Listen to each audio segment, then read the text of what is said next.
Number one అంటారు. అసలైన number one Gurukashi university. Hi Pavan Kalyan garu, Hi, welcome to iDream. Thank you and first of all Yeah. All the very best. Thank you కదా weight ఎత్తుతారా? ఖచ్చితంగా Huh? ఖచ్చితంగా నేను look ఇవ్వలేదు on face ఉన్నారు కదా, ఇంక లుక్ ఎందుకు? కళ్ళలో చూడాలి, మీరు నా కళ్ళలో తెలుస్తుంది. కళ్ళల్లో చూస్తే తెలుస్తుందా? ఖచ్చితంగా నిజంగా ఒక్కటి మాత్రం Yeah. ఎట్ ఓపెన్ చేసినా కూడా అదే కనబడుతుంది. థ్యాంక్ యూ అంటే పాపం ఆవిడ వెయిట్ ఎత్తగలరా అని అడిగితే శ్రీముఖి గారిని ఎత్తుతారా అన్నట్టు చూసారు. అంటే ఆవిడ అలాగే చూసారు, మొయ్యగలరా అన్నట్టు. అంటే మేబీ మొయ్యమంటారేమో, టాస్క్ ఇస్తారేమో అనుకో నేను అదే ఎక్స్పెక్ట్ చేశాను. సో సరే, ఇప్పుడు మనం అయిన తర్వాత నేను ఆల్మోస్ట్ దాదాపుగా 8 లో ఉన్నాను అనమాట. 79 to 80. ఇప్పుడు అన్ని కేజెస్. ఇప్పుడు నన్ను వెయిట్ లిఫ్ట్ చేయాలి. డెఫినెట్లీ చేసేద్దాం. నో ప్రాబ్లం, దానికి ఏమైనా చేసేద్దాం. ఏమైనా ఒక డ్రమ్ అనుకుంటున్నారా? ఇలా పట్టుకుని వెళ్ళిపోవడానికి అయ్యో లిఫ్ట్ చేసేస్తా. అయ్యో, అమ్మాయిలు సున్నితంగా హ్యాండిల్ చేయాలి మేడం. సున్నితంగా ఎలా చెప్తున్నారు? ఇదేదో టాస్క్ నిజంగానే మనం వింటాము. సో మరి ఎలా లిఫ్ట్ చేస్తారో చూద్దాం. సో ఆ ఫేస్ లో ఎక్స్ప్రెషన్ ని క్యాప్చర్ చేయాలి నన్ను లిఫ్ట్ చేసేటప్పుడు. చూద్దాం, ట్రై చేద్దాం ఈసారి. ట్రై అంటున్నారేంటి? చేసేస్తారన్నారు కదా. చేసేద్దాం. మీకు తెలుస్తుంది కదా నా ఎక్స్ప్రెషన్, అది ట్రై చేద్దాం. చేసేద్దామా? చేస్తాను. నేను చేస్తాను, నన్ను మీరు మొయ్యరద్దులే, నేనే మోస్తాను. అదే చూస్తాను మరి. డెఫినెట్ గా. సూపర్. సో ఇండస్ట్రీ యాక్టింగ్ అంటే ఇష్టం? చిన్నప్పటి నుండి చాలా ఎప్పటి నుంచి చిన్నప్పుడు ఎప్పుడు టీవీస్ చూసినా, ఏం చూసినా, పోస్టర్ చూసినా అవ్వాలి అంటే ఎప్పుడు నాకు mind minimum maturity age, minimum సినిమాలు చూసే ఏజ్ అంటే స్టాలిన్ సినిమా అన్నమాట, చిరంజీవి గారిది. ఆ స్టాలిన్ సినిమాలో పరారే టైటిల్ సాంగ్ ఉంటుంది. ఆ సాంగ్ స్టెప్ వేస్తూ తర్వాత ప్రభాస్ గారు ఏకనిర్జన స్టెప్ వేస్తూ అలా ప్రతిదానికి టైటిల్ సాంగ్స్ అనేది ఈ పెట్టుకొని నేను అలా ఇన్స్పైర్ అయిపోతుండేవాడిని అనమాట. పోస్టర్స్ చూసి ఇలా మనకు 100 days ఫంక్షన్ ఎప్పుడు అవుతుంటుంది, మొన్న అల్లర్జున్ గారు నేషనల్ అవార్డు వస్తుంది, ఇలా మనకి ఎప్పుడు వస్తుంది, ఇలా త్రిపుల్ రామ్ చరణ్ గారిని చూసి ఎవరిని చూసినా, ఎన్టీఆర్ గారిని చూసినా, ఎవరిని చూసినా ఇలాంటి ఛాన్స్ మనకి ఎప్పుడు వస్తుంది, మనకి ఎప్పుడు అవకాశం వస్తుందని చాలా అనుకునేటండి. జాబ్ వచ్చేసింది. మరి ఇంకేం చేస్తా, స్టేజ్ మీద అతను పొరపాటున జాబ్ వచ్చేసిందంట. ఓకే, పొరపాటున అంటే ఓకే, నేను దానికి డెడికేషన్ గా ఒక 6 months సినిమా థియేటర్లు వాటికి వెళ్ళకుండా ఓకే డాడీ పంపించాడు కదా, ఓకే వీళ్ళు నా కోసం ఎంత కష్టపడ్డారు, నా ఫ్యామిలీ నాకు చిన్నప్పటి నుంచి ఓకే ఫైనాన్షియల్గా చాలా వీక్, మేము డాడీ చాలా ఫేస్ చేశారు, చాలా ఎదురు దెబ్బలు చాలా తగిలే. నాకు ఎంత చేసినా నాకు ఎక్కడ ఏవి తక్కువ చేయకుండా నాకు బెస్ట్ ఎడ్యుకేషన్ ఇప్పించాడు. సో అతని కోసం నేను నన్ను ప్రూవ్ చేసుకోవాలి, అతని కొడుకుగా నేనేం చేయగలను, తనకి ఈ మాత్రం హ్యాపీనెస్ నేను ఇవ్వాలి అని చెప్పి టఫ్గా నా ఇష్టాన్ని కూడా నేను పక్కన పెట్టి అతని కోసం నా డ్రీమ్ని, నా ప్యాషన్ని అన్ని పక్కన పెట్టి కష్టపడ్డాను. నాన్న కోసం నేను కష్టపడితే ఒక నేను ఇదే ఫిక్స్డ్ ఫీల్డ్ అనుకోలే, I want to make him proud to serve India అని చెప్పేసి నేను వెళ్ళి ఒక ఛాన్స్ వచ్చింది, ఎగ్జామ్ రాశాను. ఆల్రెడీ ఫిజికల్గా మెంటల్గా అన్ని ఫిట్. నేను చిన్నప్పటి నుంచి 9th class నుండి నేను రన్నింగ్స్ కానీ స్పోర్ట్స్ కానీ అన్నీ చేస్తుంటాను. సో ఆ ఫిజికల్ ఫిట్నెస్ అలా ఉపయోగపడింది. అండ్ నేను స్పెషల్గా కోచింగ్ కూడా తీసుకున్నటువంటి గ్రౌండ్కి కానీ ఈ ఎగ్జామ్స్ కానీ దేనికైనా సరే నేను దీనికోసం కూడా కష్టపడ్డాను. కానీ ఎంత కష్టపడినా నాకు మినిమం ఆ హార్ట్లో ఎక్కడో గిల్ట్ ఉంటుంది కదా, ఓకే నాకు నచ్చింది నేను ఇంకా చేయట్లేదు కదా, ఇది ఓకే లక్. అందరికీ ఛాన్స్ రాదు కదండి, చాలా మంది చాలా కష్టపడతారు సర్వీస్లోకి వెళ్ళడానికి, ఇండియన్ ఆర్మీలోకి వెళ్ళడానికి. సో అందరికీ ఛాన్స్ రాదు. నాకు వచ్చిందని వినియోగించుకుందాం, ఓకే వచ్చిందని ఎందుకు వదిలేసుకోవడం, ఈ అదృష్టాన్ని ఎందుకు వదిలేసుకోవడం. నేను వెళ్ళాను, 3 years సర్వీస్ చేద్దాం అంటే నేను యాక్చువల్గా నాకు ఎంతైతే ఉందో అంతవరకు సర్వీస్ చేద్దామని ఫిక్స్ అయ్యి వెళ్ళా. నేను మధ్యలో వచ్చేద్దామని ఏం రాలే. సో అన్ఫార్చునేట్గా వచ్చింది ఛాన్స్, ఓకే ఇది వచ్చింది, దీనికి ఎలాగైనా మనం ఉపయోగించుకోవాలి, ఇప్పుడు కాకపోతే ఇంకెప్పుడు ట్రై చేద్దాం, ఎలా అయినా కొడదాం అని చెప్పి ఇలా లీవ్ పెట్టుకొని ఇలా రావడం జరిగింది. సూపర్. ఫస్ట్ ఫ్యామిలీ బ్యాక్గ్రౌండ్ ఏంటి? నాన్నగారు ఏం చేస్తుంటారు? డాడీ ఒకటి చేయలేదండి బాబోయ్, అతను ఆల్రౌండర్. అంటే అతనికి ఫస్ట్ నార్మల్గా ఓకే 10th వరకు ఓకే, 10th తర్వాత మిల్క్ బిజినెస్ పాల వ్యాపారం పెట్టుకునేవారు. ఇక్కడ మాక్సిమం మన ఏరియాస్ అన్ని, మన వైజాగ్ విజయనగరం ఏరియాస్ అన్ని ఫార్మాసిటికల్ కంపెనీస్ కాబట్టి ప్రతి కంపెనీకి ప్రతి దానికి పాలు పెరుగు అన్ని సప్లై అనమాట. అప్పుడు చాలా బాగుంటుండే.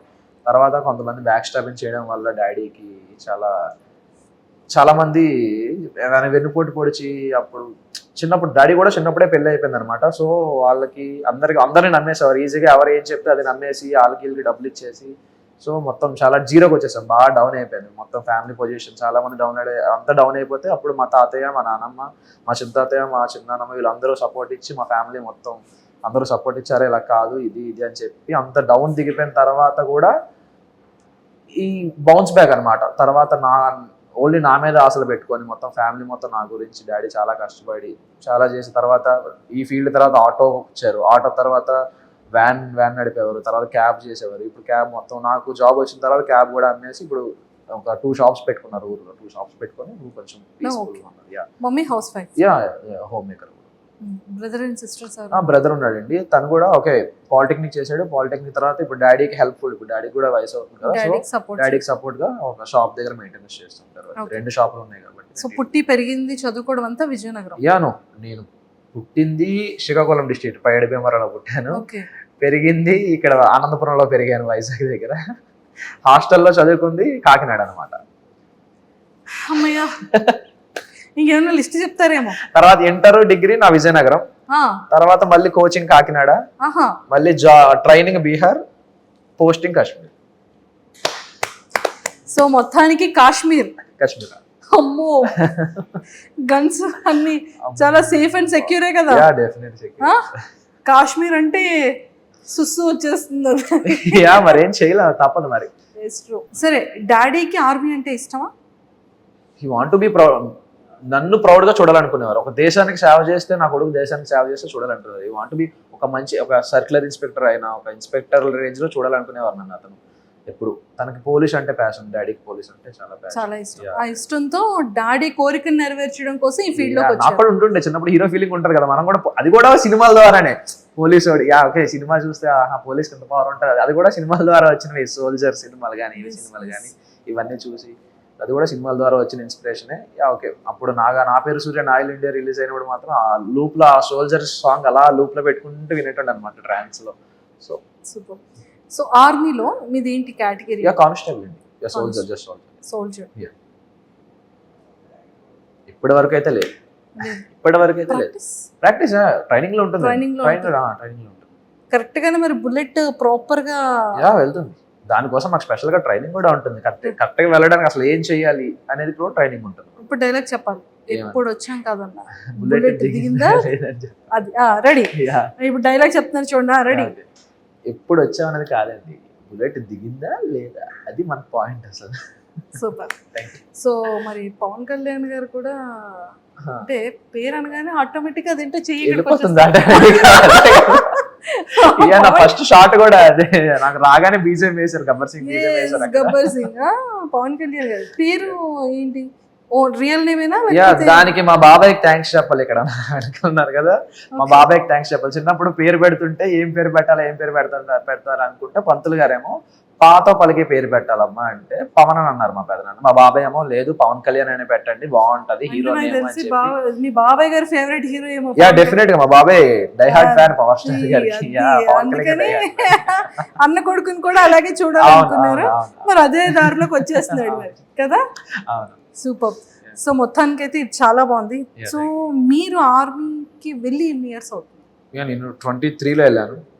24 ఈ లాస్ట్ ఇయర్ ఇప్పుడు 24 నవంబర్లో కాశ్మీర్ వెళ్ళాను. ఇంకా కాశ్మీర్లోనే చేస్తున్నాను.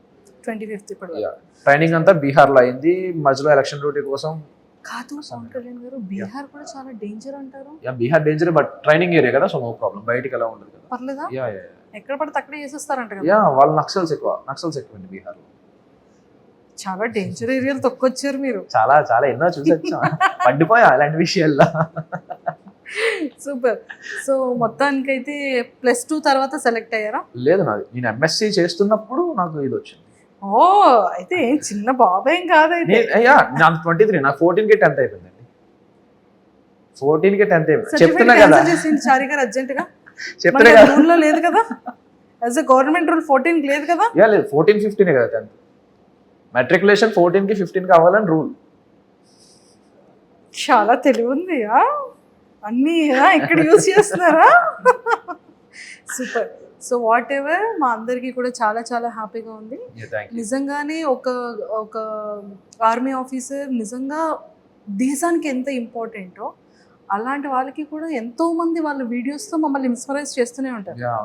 ఆ యూనిఫామ్ కు ఉన్న రెస్పెక్ట్ అలాంటిది, Respect. దానికి ఉన్నటువంటి ఆ గౌరవం కానీ, అంటే జనాలు ఎక్కడ ఎంతమంది ఎలాంటి సెలబ్రిటీస్ ఎంత ఇష్టమైన వాళ్ళు ఉన్నా ఆ యూనిఫామ్ తో క్యాప్ పెట్టుకుని పర్సన్ వచ్చారంటే ఆటోమేటిక్ గా చేయలేదు. స్పెషల్ రెస్పెక్ట్ ఉంటుంది వాళ్ళకి. స్పెషల్ రెస్పెక్ట్ ఉంటుంది. నేను చాలా ఫేస్ అలాంటివి మేము బయట డ్యూటీస్ చేస్తున్నప్పుడు రోడ్ల మీద వాటి మీద డ్యూటీలు చేస్తుంటే వచ్చి మాకు సెల్యూట్ చేస్తారు. అప్పుడు మా డ్యూటీలో ఉన్న కష్టం అంతా ఒక 6 hours 5 hours నుంచి పోయి ఉండిపోవాల్సి వస్తుంది. బుల్లెట్ ప్రూఫ్ జాకెట్స్ గన్స్ అన్ని పట్టుకొని పైన హెల్మెట్ ఒక 4 kgs ఉంటుంది అది వేసుకొని అలా 5-6 hours అలా స్టాండింగ్ లో ఉండాల్సి వస్తుంది. అప్పుడు ఎవరైనా వచ్చి మాకు సెల్యూట్ చేసినా ఏమైనా హాయ్ చెప్పినా ఏది చెప్పినా ఆ పెయిన్ అనేది కొంచెం మాకు రిలీఫ్ ఇస్తుంది. Okay we have to do it, ఇది డ్యూటీ ఎలాగైనా మనం ఖచ్చితంగా ఉన్నామని చెప్పి వీళ్ళు ఇంత హ్యాపీగా ఉన్నారు మనం చేయాలనే రెస్పెక్ట్ ఆటోమేటిక్ వచ్చేస్తుందండి.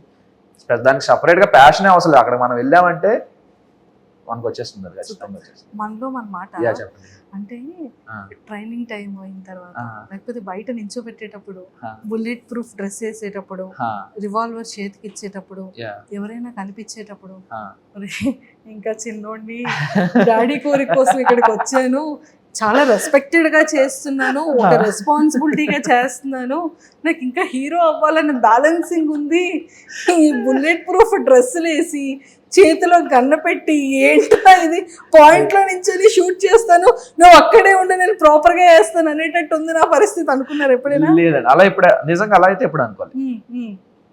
సర్వీస్ చేస్తున్నప్పుడు భయపడకూడదు. ముందు ట్రైనింగ్ లో మనకు భయం మళ్ళీ మన మాట ముందు మనకు ట్రైనింగ్ లోనే తీసేస్తారు. నీకు ఏదైనా నువ్వు ఎంత భయస్తుడవైనా నువ్వు ఏం చేసినా ట్రైనింగ్ లో తాటి తీసి వదిలేస్తాడు అంతే. అంటే ఒక రాటు తేరిపోయిన రాయిలా తయారు చేస్తాడు మనకి ఎలా అయినా సరే. ట్రైనింగ్ ఎన్ని గుడ్లు తిన్నారు చెప్పండి? గుడ్లో రోజుకో 2 ఉంటాయి కదా ఖచ్చితంగా. రోజుకి 2 బాయిల్డ్ ఎగ్స్ ఖచ్చితంగా. అండ్ మాకు స్పెషల్ డైట్ కూడా మాకు ఇంకా సరిపోకపోతే మేము ఇంకా స్పెషల్ గా మేము చేసుకుంటాం. బాయిల్స్ చేసుకుంటాం. ఎన్ని ఇయర్స్ ట్రైనింగ్ అండి 11 months. Training 11 months continuous training.